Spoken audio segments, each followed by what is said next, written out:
Hollywood কাঁপিয়েছেন জনপ্রিয় অভিনেত্রী প্রিয়াঙ্কার অজানা গল্প জানুন। প্রিয়াঙ্কা চোপড়া তার জীবনের এক অজানা গল্প প্রকাশ্যে জানালেন তিনি যখন মাত্র 16 বছর বয়সে আমেরিকা থেকে দেশে ফিরেছিলেন, তখন তার বাবা অশোক চোপড়া তার ঘরের জানালায় গ্রিল বসিয়েছিলেন। একটি সাক্ষাৎকারে অভিনেত্রী জানান, একবার একটি ছেলে তাদের বাড়ির বারান্দায় উঠে পড়েছিল।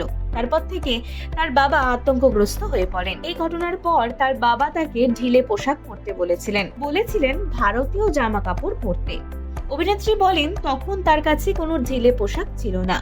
বাধ্য হয়ে তিনি তার বাবার টি শার্ট পরতেন জিন্স দিয়ে। সকলেই তখন তার সাজ পোশাক নিয়ে কথা বলতেন বলেও জানান অভিনেত্রী। হাওয়ার্ড স্টার্ন শোতে গিয়ে অভিনেত্রী বলেন, আমার বাবা মাত্র 12 বছর বয়সে আমায় বিদেশে পড়তে পাঠিয়েছিলেন। আমি তখন কুল সাজতে গিয়ে সেখানে গিয়েই চুল কেটে ফেলি। এরপর আমেরিকান হরমোন, খাবার খাওয়ার ধরন ইত্যাদি নিয়ে 16 বছর বয়সে যখন দেশে ফিরি, তখন আমি যেন এক যুবতী।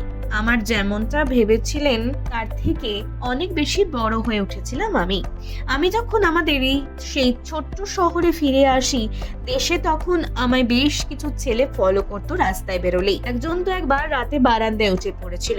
আমার বাবা এতটা ভয় পেয়ে যান যে উনি বাধ্য হয়ে জানালায় গ্রিল বসান। উনি আমায় বলেন, জিন্স নয়, ভারতীয় পোশাক, চুড়িদার পরো।